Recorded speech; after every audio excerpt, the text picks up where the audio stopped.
Bean Soup Times is on a mission to create dope content that entertains, educates, and empowers the Black community. We keep our ear to the ground, we ask, we report to you. We help Black people to share their message. We promote real dialogue.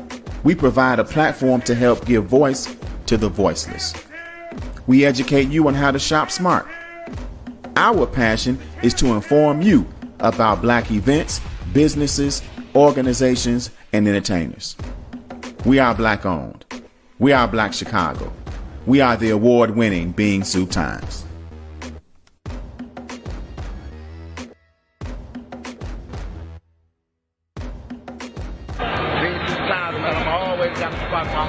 Y'all started off with that lesson, man. Appreciate it. Sean Michelle's homemade ice cream is the only place to go when the ladies crave delicious old-fashioned homemade ice cream. Their vanilla tastes just like Grandma used to make it. With over 35 flavors, all made with the freshest ingredients, Kathy has never had banana pudding ice cream this good. It's homemade ice cream the way you remember, and Sean Michelle's doesn't upset your stomach. Enjoy in-store or take it to go. Sean Michelle's. Fall in love again. First-time customers, buy one, get one free. Greetings, greetings, greetings. Brothers and sisters, peace. Assalamu alaikum. This is your brother, your friend, Toure Muhammad. We are here for another issue, another episode of the Bean Soup Times Black Business Matters compilation. It's all put together here with the Toure Muhammad Show. Man, I'm so excited to be on top side of the earth. I'm very thankful for another day. And we hope that we share some information with you that's going to be informative and productive. And I think we always do. And I think that this show will be just in that same line. So we're very excited about the lineup that we have today. We have some amazing people that are going to be on the show today. And we're going to kick it off with our brother and our friend, Brother Michael Muhammad, Michael Z. Muhammad. We're going to bring him into the show. Assalamu alaikum. Wa alaikum salam, brother, and thank you so much for having me. Man, it is a pleasure to have you, Brother Michael.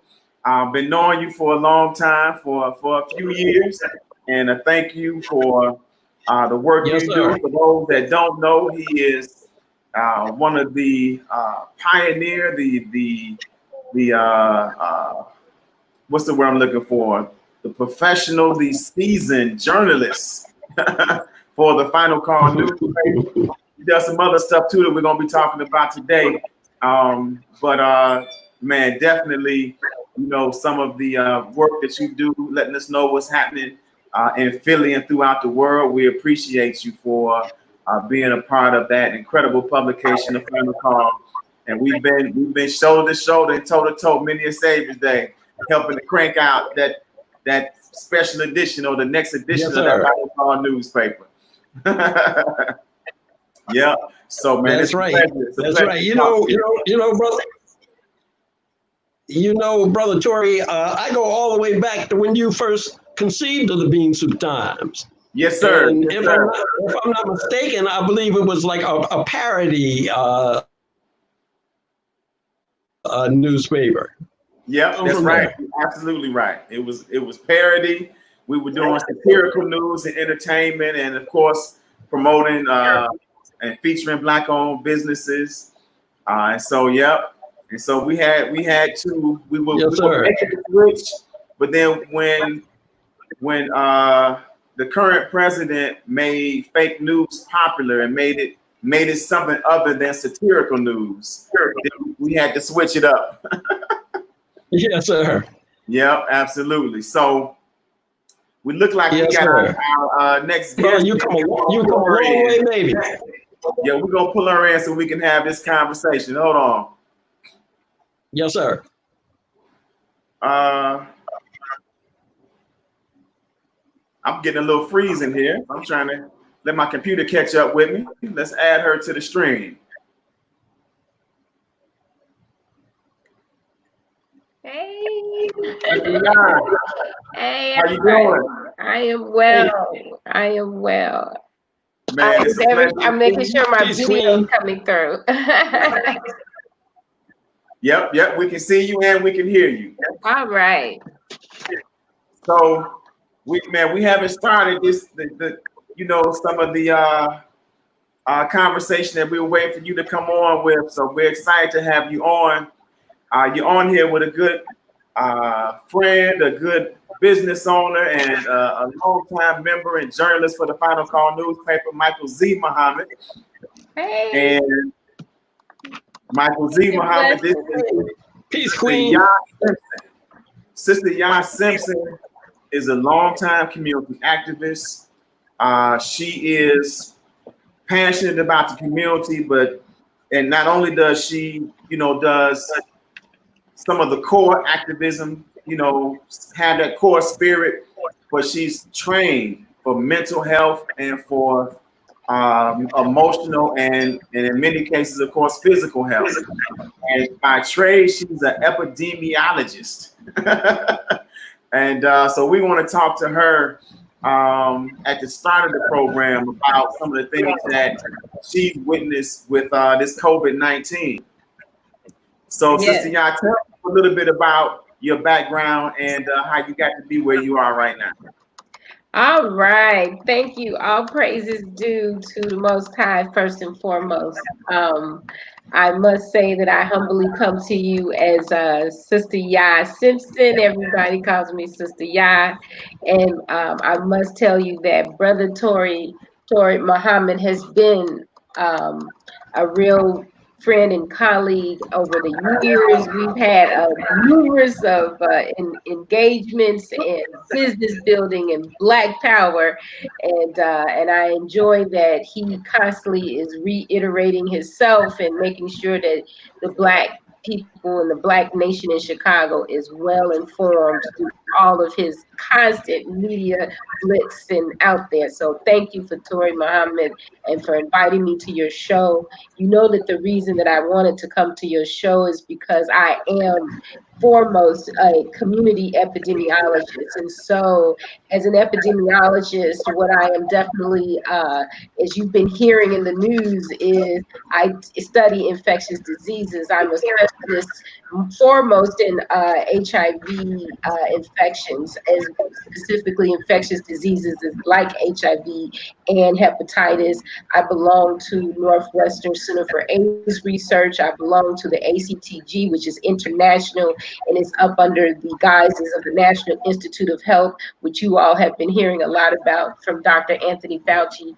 I belong to those boards, by the way. And I am like what you would consider back in the day, Sam Greenlee said, and who I actually met. I am one of the spooks that sit by the door. But unfortunately, I don't just sit, I be at the table.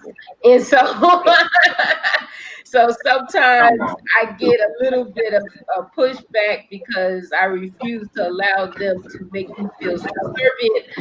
But you know that in the end, they're really not interested in what I think or feel. They're just more interested in that they have a token around. And so, unfortunately, the tokenism is real. But as an epidemiologist, my job actually, I do work for the local health department for the past 21 years as an epidemiologist. I've been a researcher for over 30 plus years, and I'm only 30 something years old. Okay, now I'm not, but that's okay. I tell that anyway. I've been in public health all my life. And so this is my way of my ministry of serving. And as an epidemiologist, what I really have to do is talk about, data analysts, data trends, health atlas information about what's in public health and how do we deal with our health as individuals, as communities, as society, as a nation, and of course, for us as Africans living in this country. So public health is extremely expansive, and it is a very exciting field, but it has tenement.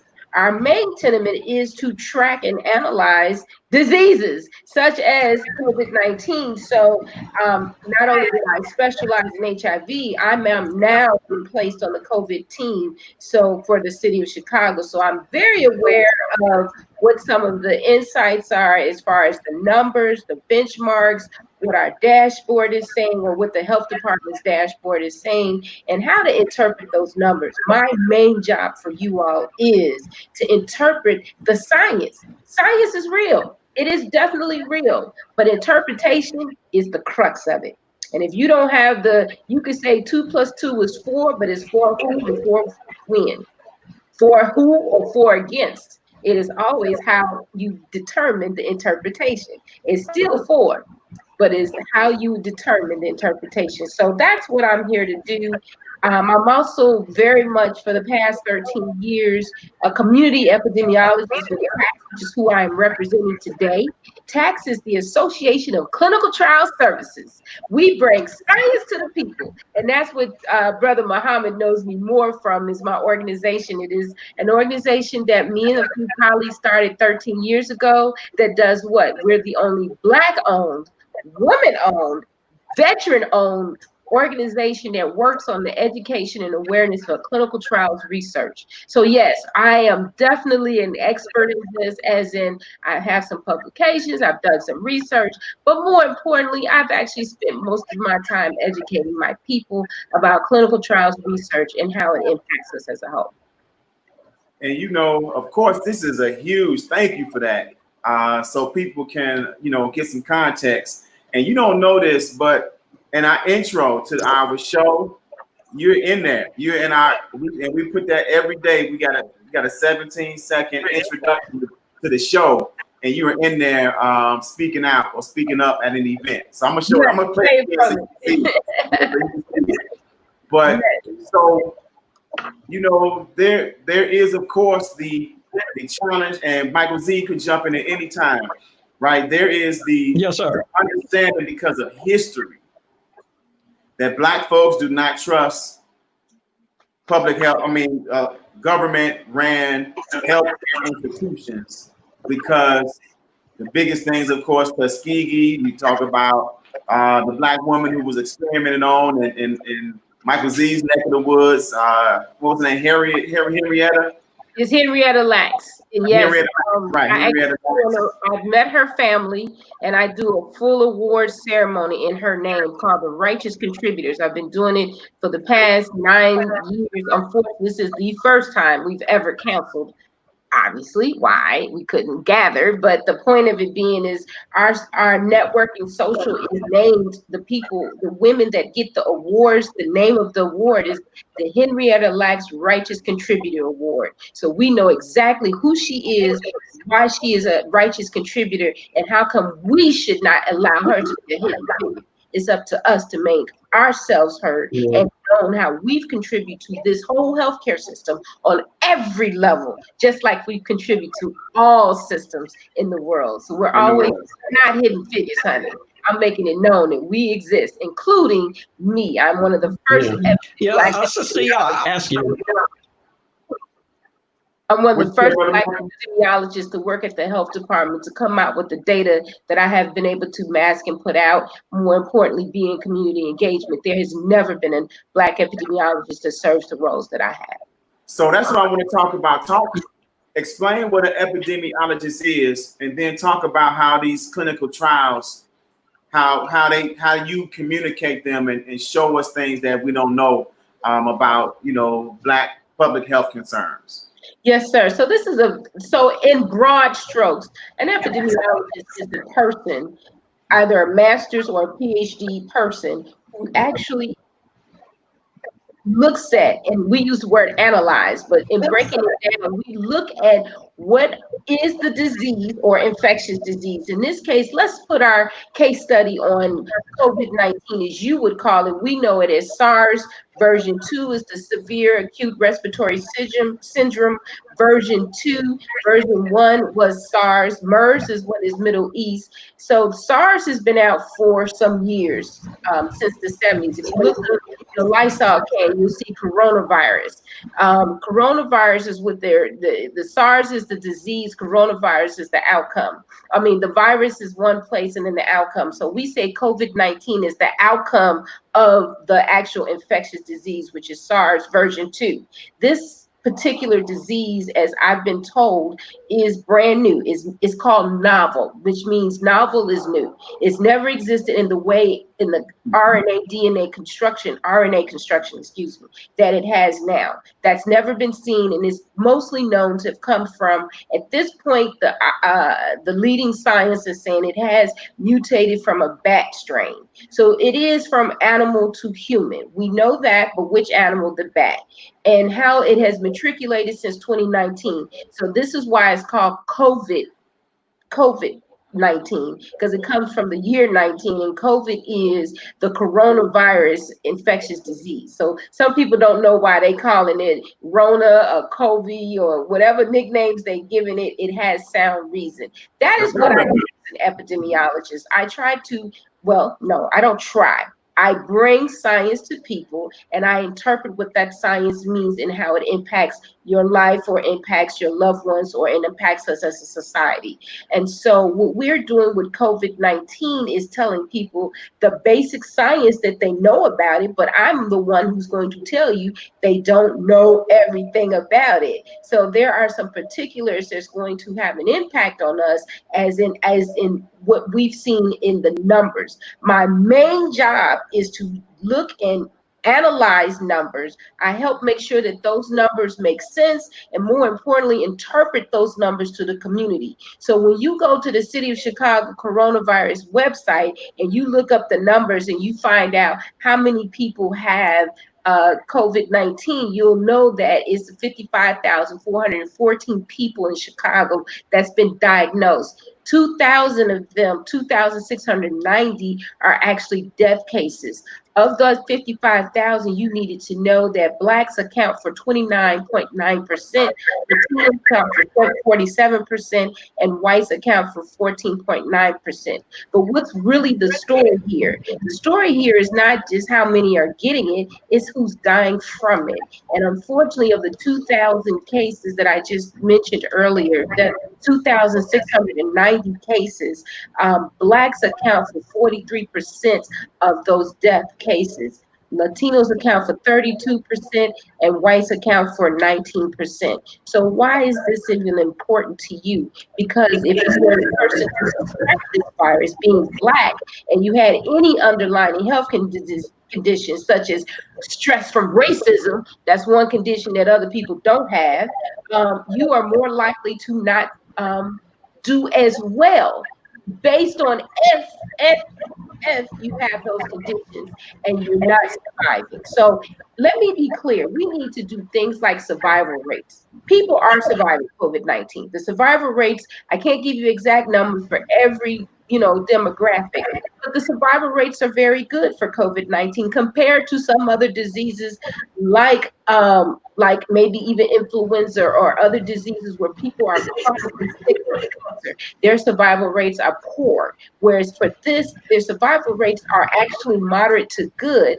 But for those who are not surviving, the death rates are not that well. It's at 43% now. So that's what my job is to do, to give you that type of information and to tell you, do you have a risk for this? Yes. Can you spread it to other people? Yes. But can you survive it? If your immune system is at a certain level where it can help to mitigate the virus's impact on your respiratory system, then your survival rate will be higher. That's what I do. You're listening to the Toure Muhammad Show. This is Simpson breaking down some important health numbers that we need to understand and know about. Talk a little bit about, of course, we're talking about solutions. We're talking about vaccinations. And you heard the message July 4th from the Honorable Minister Louis Farrakhan. And what was your reaction, especially around his conversation about vaccinations and how we want to know what's in it, and we want to have the embargo lifted off of Cuba so that we can bring in physicians and scientists that we know, that we trust, that can be a part of this process. And we can get solutions from them because they've had some of the lowest incidents of COVID in the country, in the world, I believe, in Cuba. There's actually other European countries that's actually did better than Cuba, like really to no cases. Greenland and Australia and some Norway, I believe, is probably last time I looked was one of the leading European countries. But you said a lot in your opening statement, so I need to digest and just really first and foremost give my first insight opinion. I was delighted to listen to the Honorable Minister Louis Farrakhan. I am a friend of the nation. No, I'm not Muslim, but I love my people. I'm spiritual. And I was delighted to hear that the minister, the Honorable Minister Louis Farrakhan, called out and he said clearly, we need our Black healthcare professionals. We need our what? Epidemiologists. Man, when he said that, I almost fell off the bed. I mean, I was sitting there listening to it on my, on my laptop and cell phone. I almost fell out because I'm like, guess what, Minister? I'm here. I have been with you all for so many other occasions, and just like Toure just tell you, I'm even in your openings. I have been with you, but the minister called me out. He said we need to do better about what is going on with our public health. More specifically, what are we talking about when it comes to COVID and treatment and vaccines? He called me out, me and many others. So guess what? I'm beckoning to that call. What we need is a sit down, social distance, but I want a face to face with the minister and some other public health professionals, Black public health professionals who do this type of work. And I'm one of those who do this type of work. And I want to sit down and give and provide some guidance and insight, but more importantly, somewhat protection against what is being talked about on the media. We have to be the ones to shift the manure that's being spread out on the media, because some of what they're saying is not true. Now, I'll give you an example. When he said, okay, let's back up. Vaccines is what's being promoted, right? You've all heard. Unfortunately, I will ask you one simple question. As long as you have known about HIV, is there a vaccine for HIV? No, it's taken, and and I sit on the board, HVT, and I don't want to get into all we're alphabet cities, the HIV Vaccine Trial Network. I was a part of the HIV Prevention Trial Network. I've been a part of the ACTG, which is the AIDS Clinical Trial Network. Every last one of us are governed by Big Mama, who is the National Institute of Health. National Institute of Health is the most prominent healthcare system or health modality that studies not just every infectious disease, but the treatment for these diseases. And there are many babies. CDC is a young baby as compared to some of these. And I tell Black people, you don't even know these networks exist, let alone work for them. I have had the honor to be on some of these boards. And what I want to share with the minister is, even with HIV, which has been the best studied virus in the world. You may not know this, but I'm telling you, they have put billions of dollars behind HIV, and they do not have a vaccine in the past 36 years. 36 years, there's no vaccine, a viable vaccine for HIV. But what is the other side of this coin? The research is off the chain. They have done so much research on so many different modalities when it comes to looking at RNA and DNA and viruses, virology, immunology. All of that has been in the clinical trials. In fact, I sat on an immunology board as just a researcher and learned more about immunology from being on the clinical trials board than I did in school in any capacity.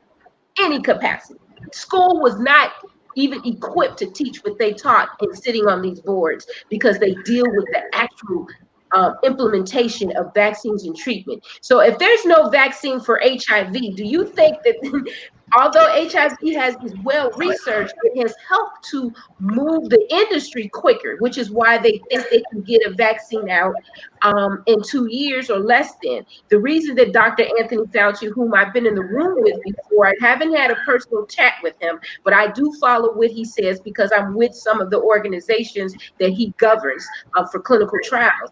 And Center for AIDS Research, the Vaccine Trial Network, and some of the other trial networks have now been combined. 3 of them have been combined to make a COVID-19 response. Why did they take the HIV vaccine networks to do that?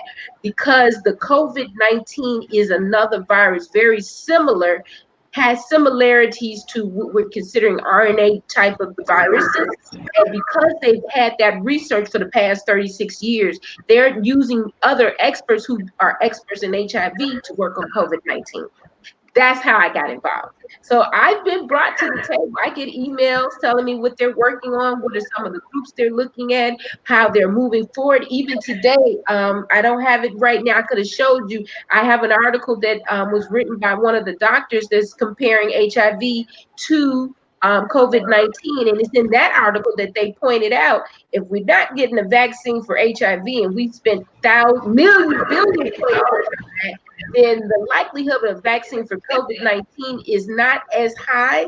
But the other reason is that COVID-19 is not as complex as HIV. In fact, is an acquired, is different from the mode of transmission. So there are some differences between HIV and COVID-19. Obviously, viruses go by where they attack you in the body, not necessarily just as RNA makeup. So the immune system is what's at the point for HIV, but of course for COVID is the respiratory system.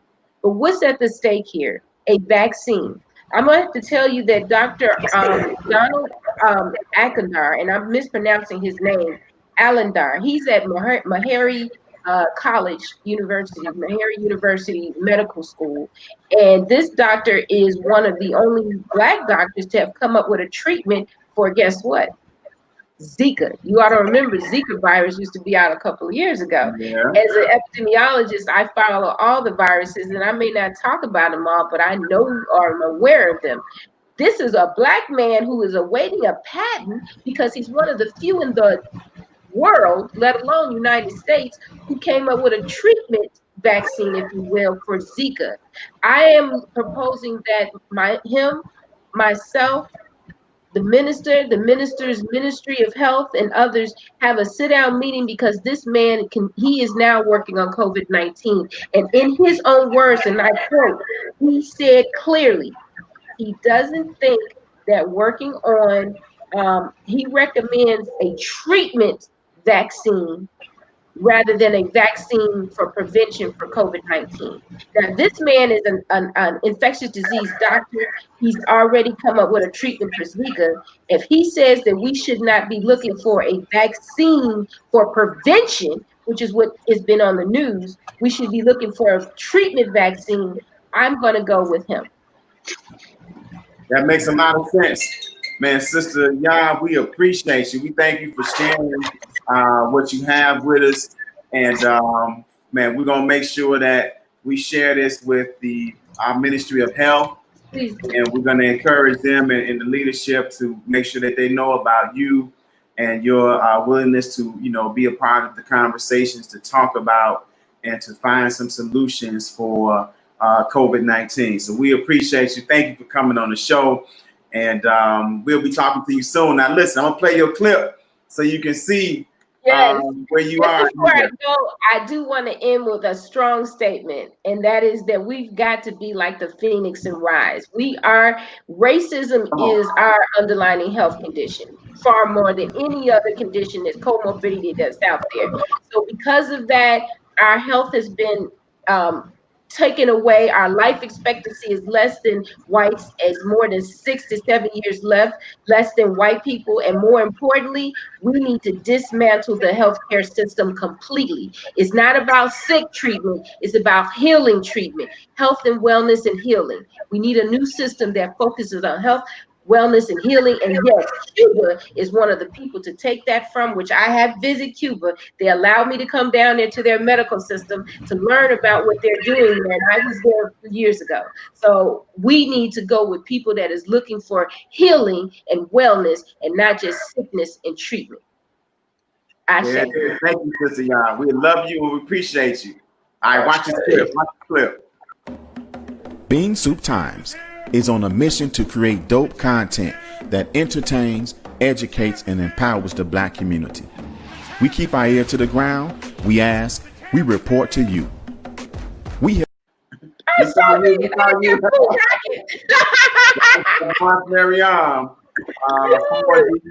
Town hall meeting about vaccinations. When we had the gentleman who was exposing the connection between vaccinations, vaccines, and what is it, MLS? What was it? No. Well, he was actually talking about autism. Autism, right? That's autism. Exactly. Well, see, that's why I was there. I get it. I know because that is a very old argument, and I was there to testify on behalf of the community that we do not have enough trials to really give a clear-cut decision on how the vaccine works. And what I do want to just interject is vaccines in itself aren't bad, Brother Muhammad. Nobody should think they're bad. What's bad is what's in them. We don't have the transparency or the clinical trials to say what's in the vaccine and how it is. We use words like how it is working in our bodies. You know, what is the dynamics that it has or the pathogens that it has in the vaccine that impacts our bodies. So this is the kind of work that hasn't been done by Blacks on an individual, or more importantly, on an independent level. And then we're bombarded with so much noise from the government level, including other researchers who go against each other. So it stays convoluted and confusing. They will not come out and just be straightforward. Unfortunately, some of my own Black colleagues don't agree with me because they trust so much of what CDC and everybody says. And my thing is, it's not supposed to be about trust. It's supposed to be about evidence-based. That's what makes me a scientist. I follow the methodology, and whatever comes out from the results, you know, vele, as my friend would say, or vele, or que sera, sera. Let the chips fall where they may, whether it worked or not. You have to know the truth. That's what we're missing. Brother Muhammad, we're missing. We appreciate you. This, you're going to have to come back on the show. We appreciate you. Thank you for sharing, and we're going to stay connected. All right. Love you very much. Thank you so much. All right. All right, Michael Z. Muhammad, how you doing, sir? I'm wonderful, brother. Praise be to Allah. Man, good, man. So tell people a little bit about, man, you've been helping people to beautify their homes, inspiring people and motivating people through your business, through your artwork for several years now. So tell a little bit about what you do and how you got into that business. Oh, brother, it is, and I have been in the art business for well over 30 years. You know, Brother Toure, we are at war. Yes, sir. And it's a spiritual war. And I think that's what a lot of people don't understand. And in the spiritual war, we have got to arm ourselves with those things that boost our spirit, that rear it. And certainly we think the fine arts is one of those vehicles that we can use. You know, the scripture says, put on the whole armament of God. And from my vantage point, that not only is the art as far as music or the art as far as dance, but the visual art as well. Yes, sir, absolutely. And of course, there's so much inspiration and motivation that can be gotten from that. So tell us a little bit about, you know, some of your best sellers and some of the things that really, you know, inspired people that people keep coming back for. Yeah. our niche, as far as where we're coming from, as far as the art market is concerned, is historical posters. We truly believe that the strength of Black folks can be found in our ancestors and what our ancestors have gone through. You know, the great American story is that has been able to achieve overcoming obstacles. And we don't think there is no better people in history to show that ability to overcome than our ancestors that have come up through this hellacious system known as the melting pot in America. So we promote individuals like Marcus Garvey, Frederick Douglass, of course, the great Harriet Tubman, and we truly believe that every America needs to have these images on their wall. Images, because, you know, our children aren't really taught our history. They certainly don't get it in the school. They don't get it in churches. And unless we take the personal responsibility of teaching this history, it's going to be lost and they're not going to get it, much less to understand the greatness of our ancestors and what they had to overcome and what they had to do in terms of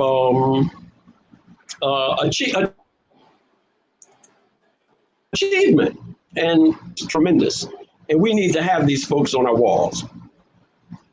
Man, yes, sir, absolutely. And, you know, and sometimes it can seem like a very, you know, unimportant thing, right? But when you look into the context of how people's mindset has changed, and you could tell the mindset of a person by going into their house and seeing what they have on their wall, right? And there was a period of time in our community where you saw John F. Kennedy and white Jesus and Dr. Martin Luther King Jr., right? That's right.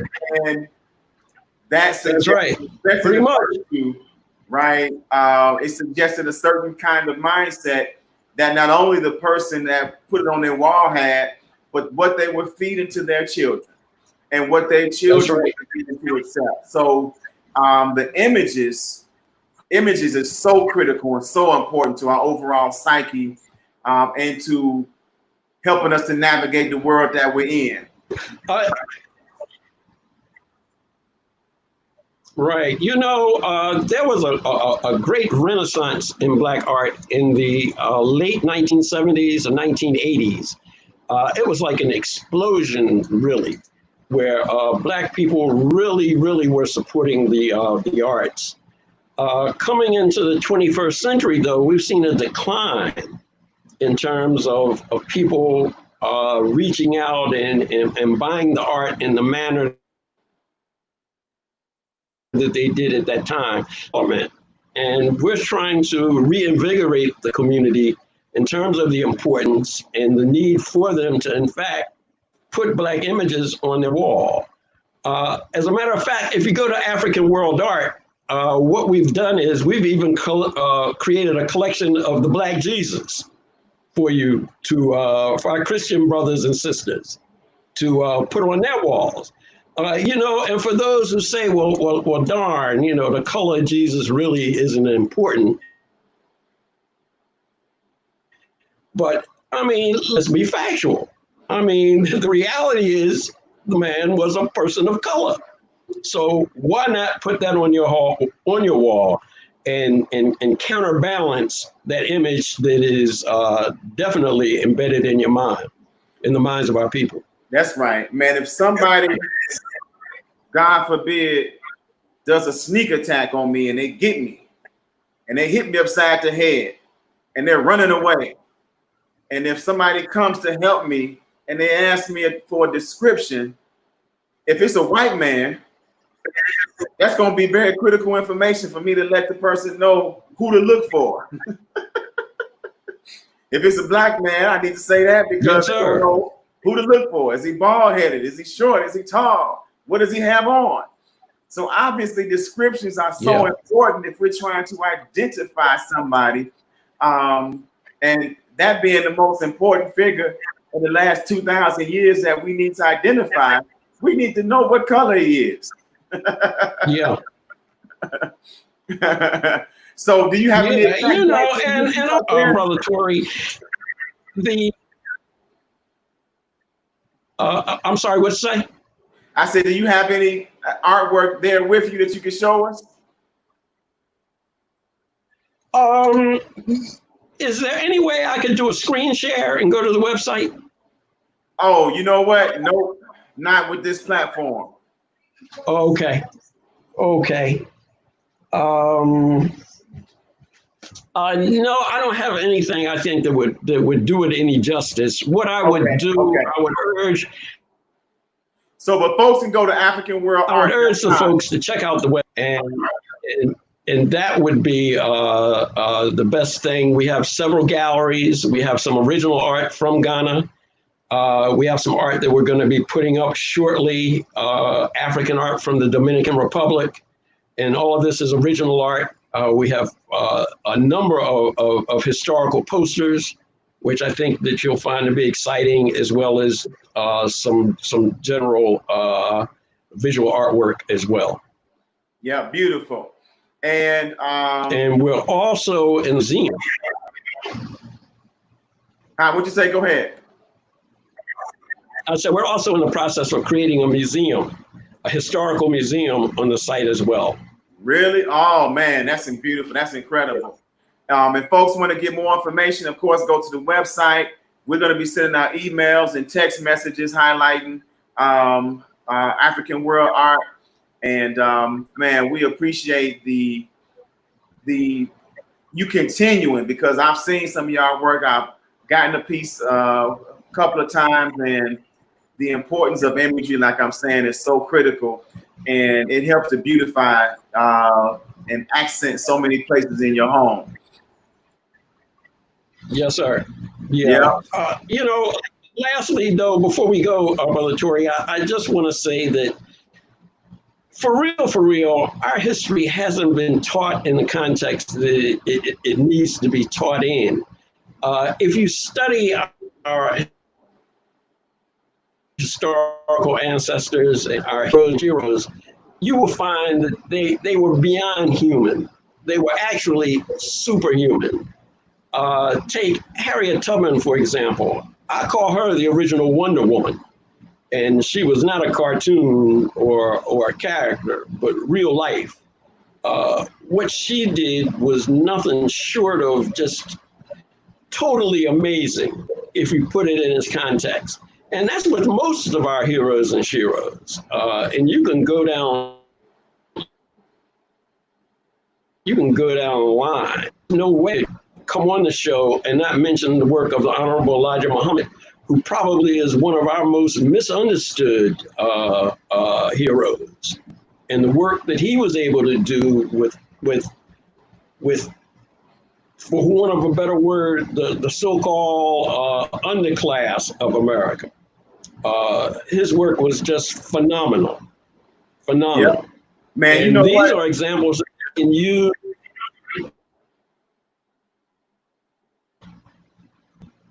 Yeah, I'm sorry. I was going to your point. I was going to say, you know, some people highlight, he took the worst of the community. But you know, I'm college educated. You know, I'm a professional, so I didn't need that. And my response is always, if he did that with the worst, imagine what he could do with the best, right? And you know, there's always, you know, everybody in the nation came from the prisons, and you know, there are a lot that did.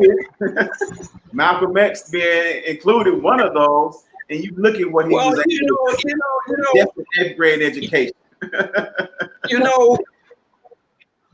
you know, Brother Toure, you need to look no further than Honorable Minister Louis Farrakhan. He was probably one of the most educated. He was a college man. He was David. Played the violin. And look what the Honorable Elijah Muhammad did with him. Now imagine if he'd had an army of Farrakhan's. So Absolutely that right. argument is trash. Absolutely right. I love it. So Yeah, but again, though, the point, Brother Toure, the point is we need to study our historical figures. We need to learn from them, and we need to use some of the concepts that they put out there. yep, absolutely, absolutely. So man, we look forward, man, to helping showcase and tell people about the website, and of course they can order it right from the website and you ship it to them. Yes, sir, promptly. Absolutely beautiful, beautiful. So man, anything else you want to say? Anything we didn't cover? No, that's it. Just in terms of our name, African World Art, if you notice there's a K in there. What's that K all about? Rather than the traditional C. And I do have a story as to where that came from. Back in the early 70s, there was a brother by the name of Mtumi, an album called Al-Kabelan, which is the land of the blacks. So we took that K out of Al-Kabelan and put it in African, and that's where we come up with the name African World Art with the K. Man, I love it. I love it. And Toure, man, that's old school. I know you in Yes, Philly, sir. man. Philly, like Chicago, got a big music history, boy. Yes, sir. And No doubt. Toure came out of Philadelphia. Yep, no doubt. Yep. So, African World Art, we want y'all to go to that website. And man, brothers and sisters, y'all are listening to the Toure Muhammad Show live. Look, Sister Yah, we're gonna bring Sister Yah back in for a second. I see her, she's been waving her hand. She got something she want to share. Hold on. Sister Yah, you back. Hey, first and foremost, very quickly, I want to say to the elder right there, some of us, you talked about the K in African. When I was in undergrad, we used the K in African as well for Pan-Africanists. So we separated, if people wanted to be civil rights or whatever, that was fine. But the Pan-Africanists use a K because we denote that we are African here and abroad. So just know that is being used far more than you knew about, and I'm one of the people to help perpetuate the use of the K in African. I even put it on some of my actual documentation for who are you. I put African with a K. They were like, it's misspelled. I said, no, it's not. It's spelled correctly. That's right. I just wanted to say real quick, I went to school in Ghana. I have Ghanaian fashion, and I have the mask and the hats. I'll probably work with Brother Toure to see how to get this out to people, because I'm not into sales, but I'm loving this. My brother in Ghana sent these to me, so I have several types and different hats and what you could do with it, and make it fashionable for you as a head wrap, or however you want to do it. But it also can come with mask, and if you all are interested in getting more information about some things, they're like this and a couple of more that I have. We'll work with Brother Toure to push that out. I just wanted to mention that we should at least be wearing our art as it was intended. It's not just to look artful, but it's also functional. Yeah, I know. Y'all looking so pretty fresh, man. I just got on a t-shirt. I'm dressed up with some African garb on. Yeah, put on that whole armament. Man, that's what's up. So, man, look, I love and appreciate both of you all. Thank you all for coming on the show. This has been an excellent show, informative. And, man, we're going to keep it going.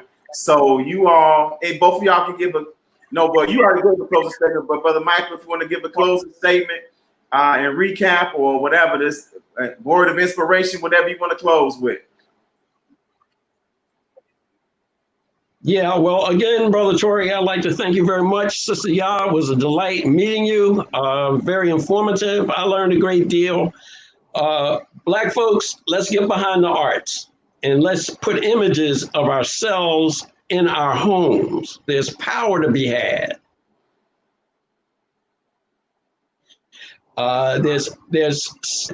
It's just so important on so many levels that we need to understand. And don't go for the okey doke that having images of yourself is not important or is haram. It's nuts if you don't, because we are in a psychological battle that is out of this world. And we need to use every element in the community that we have in order to overcome this white supremacist mindset. And the arts is one of the key ways that we can do it. Yep. Ashe, absolutely. Amen. I hear you 100%. Brothers and sisters, let's focus on our physical health, our mental health, and by understanding what we're putting in our bodies with these vaccinations, being thorough, asking questions, right? Let's get behind the call for the embargo to be lifted on Cuba so we can have a team of people that we know and trust. We've been sending people to Africa, I mean, not to Africa, but to Cuba, and they're becoming physicians. They are physicians. So we do have some people that, have gotten some training that we can trust. Let's make sure that we do it in a holistic way. And let's, Sister Yah, we want to connect you with our team, the health department of the Nation of Islam, our health ministry, and the minister, so you can, offer your insight and your wisdom to that. And Brother Michael, man, we appreciate you. Toure, can I make a quick comment on Cuba? Yes, sir. Yeah, You've been to Cuba, right? Yeah, I saw a real interesting segment they did on so-called media TV on Cuba. And what they're doing there, it gets right back to what Yah is saying. They're doing prevention. They have absolutely flattened the curve on the virus on that island. And one of the things the commenter said that I thought was like real interesting was, oh, well, they're communists and everybody there is made to wear the mask. Now, I said, now, isn't that asinine? If that is one of the ways that you use in order to combat this thing, then it seems to me that's what you should make a law that everybody wear the damn mask. So just in terms of Cuba, I just wanted to point that out. They have been proactive, they wear the mask, and they have flattened the curve on the whole damn island. Yes, sir. Yep. I mean, it's supposed to be law here in Chicago and in other states, but it ain't. It's not considered it's not a law. It's considered guidance and encouragement to help. It's hard to do that in this country the way Cuba has done it, because this country is too dysfunctional and too disjointed. Cuba has a movement as one. This country doesn't move as one. I got you. That's right. Individual. Oh, it's not a law, but I got a side question for the brother. Right, you can get a fine. You can get a fine if they decide. They're not going to give you a fine for not wearing a mask. They won't give you a fine for not wearing it. They'll just put you out of wherever you are. They'll ask you to go get it. And what they've really been doing is a lot of companies just have one and just give you one to put on. Right. So it's a way of doing it to not invade, rights and all of that. But you're right, they're not following real instructions because some people don't think that this is real. I have a question about your art. Do you actually frame? Do you have abilities to frame? I have some artwork that has no frames on it. Is that something you all can do? Oh, absolutely. Yeah, that's one of the key things that we do. Actually, I didn't really talk about it, but I am a framer and I do frame, and my work is very reasonable. I'll be in touch. All right. You get plugged in with him. I'll send you his information. Of course, you can go to AfricaWorldArt.com, man. We appreciate and love both of you all. And we're about to close out the show. We want you all to stay encouraged, to stay fighting, fight for your personal health, fight for your community's health. And this struggle is ordained, and we will and can overcome. All we got to do is work together and share love and unity with each other. And it's not a one-day thing. Some of us don't understand the principle and the idea of the two ideas of love and unity, right? So when you talk about love, it's an action verb. Like the Honorable Louis Farrakhan has told us, it's a word that you have to put action behind, and it allows you to be okay sometimes with being mishandled or disrespected from your brother or sister, and you seek more to understand and try to resolve the issue. We like Yosemite, like the cartoon character Yosemite Sam. Well, we so ready to fight each other, man. Oh man, why you look at me like that? What she said to me? Oh, I'm a tell them. Man, we so quick to go for the guns, and if we go with the love first, we'll understand people and try to understand why they probably did what they did. At the end of the day, everyone does what they think they're doing for their own survival.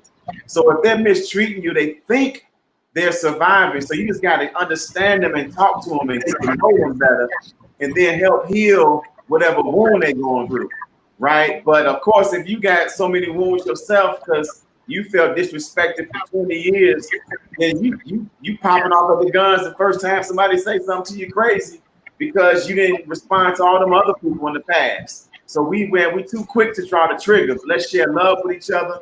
And unity does not always mean uniformity or the same. It means working together for a common cause. Right. So some of us are going to be suited and booted. Some of us are going to have locks on and braids. Some of us are going to have beards. They're going to have a beard gate on. But if we're all working together for the upliftment of our community, that's what unity looks like. So, man, I love you all. Y'all, everybody stand.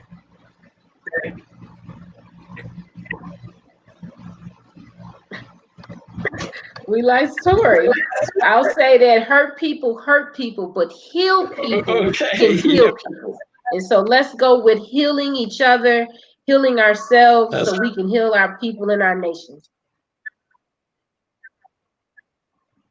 With that, peace, sis. All right, brother. Thank you so much, Elder.